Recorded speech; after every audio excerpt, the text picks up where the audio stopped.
విద్యార్థులతో చెలగాటమాడుతున్నట్టు, విద్యార్థుల భవిష్యత్తుతో చెలగాటమాడుతున్నట్టు ఎవరు ఏమీ మాట్లాడట్లేదు, స్పందించడం లేదు. ఎలా చూస్తారు ఈ స్కామ్‌ని? అంటే ఒకటి మేము అఖిల భారత విద్యా హక్కు ఫోరం మాకుంటుంది. All India forum sir. ఒకటి. అలాగే మాకు ఇక్కడ విద్యా పరిరక్షణ కమిటీ ఉంది.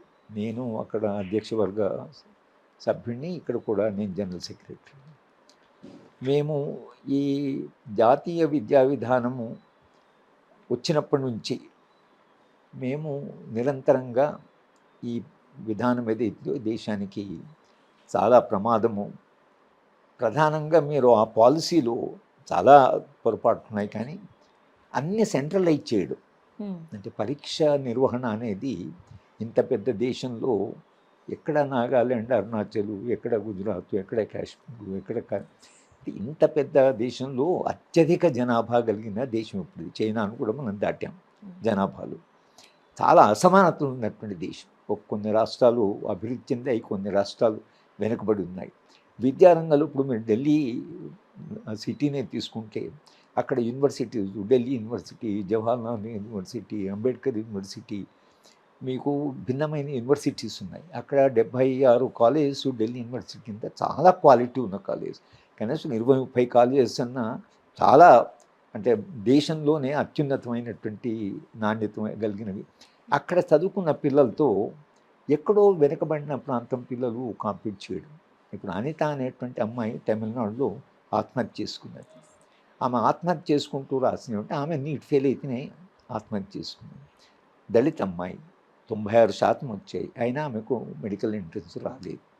ఆ అమ్మాయి తన ఆత్మహత్య చేసుకున్నప్పుడు రాసిన నోట్లో ఆమె ఏం రాసిందంటే, మీరు కామన్ ఎంట్రన్స్ ఎగ్జామ్ ఢిల్లీ నుంచి పెడుతున్నారు, మీరు అసమానతను చూడలేదు, తర్వాత సామాజికంగా పరిస్థితి ఏమిటో, విద్యారంగము క్వాలిటీ ఏమిటో చూడకుండా, కామన్ ఎడ్యుకేషన్ సిస్టమ్ లేకుండా అందరికీ నాణ్యమైన విద్య ఇస్తే మీరు కామన్ ఎంట్రన్స్ పెట్టండి. కానీ విద్యలో ఇన్ని అసమానతలు ఉన్నప్పుడు ఏ రాష్ట్రానికి ఆ రాష్ట్రం పెట్టుకుంటేనే ఆ రాష్ట్ర పిల్లలు పోటీ పడతారు. కానీ తమిళనాడు రాష్ట్ర పిల్లలు ఢిల్లీ యూనియన్ టెరిటరీతో లేదా ఢిల్లీతో పోటీ పడడం అనేది చాలా కష్టం. ఎందుకంటే చిన్నప్పటి నుంచి వాళ్ళకు వచ్చిన విద్య. కనుక ఇవాళ మేము తీసుకున్న స్టాంప్ ఏంటి, ఏ రాష్ట్రాన్ని ఆ రాష్ట్రం పెట్టినవ్వండి, వాళ్ళ మెడికల్ ఎంట్రన్స్ వాళ్ళు పెట్టుకుంటారు. మీరెందుకు మధ్యాహ్నం వచ్చి మేము ఢిల్లీ నుంచి పరీక్షలు నిర్వహిస్తామని ఈ నూతన, అంటే వీళ్ళు ఈ జాతీయ విద్యా విధానంలో ఇది ఒక భాగం, అన్నీ సెంట్రలైజ్ చేయడం. అదేవిధంగా మీకు నెట్ కూడా క్యాన్సిల్ చేయవలసి వచ్చింది. నెట్ అయితే ఇంకా మరి హాస్యాస్పదం, రిజల్ట్సే రిజల్ట్స్ రాకముందే ఇంటెలిజెన్స్ డిపార్ట్మెంట్ నుంచి మాకు సమాచారం వచ్చింది, పేపర్ లీక్ అవుట్ అయిందని మొత్తం క్యాన్సిల్ చేశారు.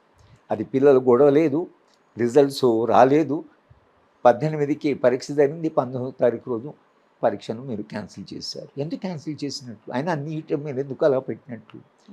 మేము అంతకుముందు ఎలా ఉండేదంటే, నీట్ లాంటి పరీక్ష రాష్ట్ర స్థాయిలో ఉండేది, కేంద్రీయ విశ్వవిద్యాలయాలు తమ ఎంట్రన్స్ తామే పెట్టుకునేవాళ్ళు. మేము 25 ఏళ్ళు హైదరాబాద్ ఇన్స్టిట్యూట్లో మా పరీక్ష మేమే నిర్వహించేవాళ్ళు. ఎంట్రన్స్ ఎగ్జామ్ 12 సెంటర్స్లో పెట్టేవాళ్ళం దేశంలో. పెట్టి మేమే పేపర్ ఇచ్చేవాళ్ళము, మేమే పేపర్ దిద్దేవాళ్ళము, మేమే మా పిల్లల్ని అడ్మిట్ చేసేవాళ్ళం. కంప్లీట్గా డీసెంట్రలైజ్. ఇప్పుడు మీకు ఈ సెంట్రలైజ్డ్ మెథడ్ ఏమవుతుంది, బీహార్లో పేపర్ లీక్ అవుట్ అయితే కేరళలో ఉండేటువంటి అబ్బాయి ఎఫెక్ట్ అవుతాడు. అక్కడ లీక్ అయింది, ఆ ఒక్క రాష్ట్రంలో ఒకవేళ క్యాన్సిల్ చేయడం సాధ్యం కాదు. అది ఎక్కడెక్కడికి పోయిందో తెలియదు.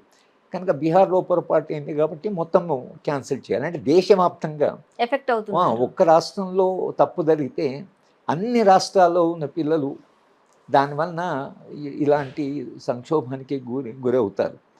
కనుక ఈ సెంట్రలైజ్డ్ ఎగ్జామినేషన్ సిస్టమ్ అనేది తీసేయాలి. ఎడ్యుకేషన్ కంకరెంట్ లిస్ట్లో ఉంది కనుక మీరు ఎడ్యుకేషన్ వరకు రాష్ట్రాలకు అప్పచెప్పండి, వాళ్ళే పెట్టుకుంటారు. వాళ్ళు ఇంతకాలం పెట్టుకున్నారు కదా, 75 ఏళ్ళ నుంచి సెంట్రలైజ్ వెళ్ళేది కదా, ఇవాళ మనం సెంట్రలైజ్ చేయవలసిన అవసరం ఏమొచ్చింది?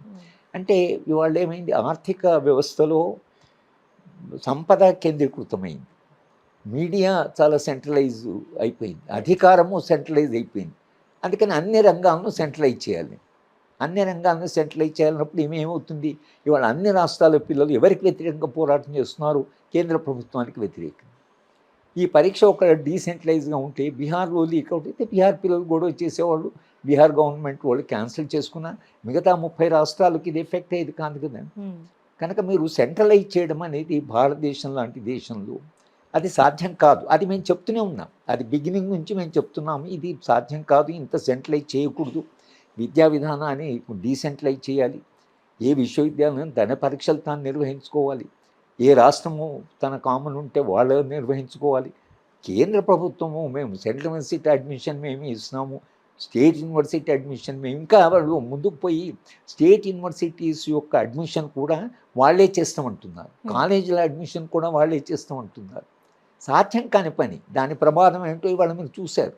ఇప్పటికైనా కేంద్ర ప్రభుత్వం చేయవలసిన ఏంటంటే నీట్ ఎగ్జామినేషన్ అవుతుందో ఏ రాష్ట్రంలో ఓ 20% అవుట్ సైడర్కి ఇచ్చి ఆ రాష్ట్రం నిర్వహించుకోవాలి. ఆ రాష్ట్రంలో తప్పు జరిగితే ఆ రాష్ట్రంలో ఉండే పార్టీ దానికి మూల్యం చెల్లించుకోవాల్సి వస్తుంది. అప్పుడు మీకు దేశవ్యాప్తంగా ఇంత గొడవ జరగదు.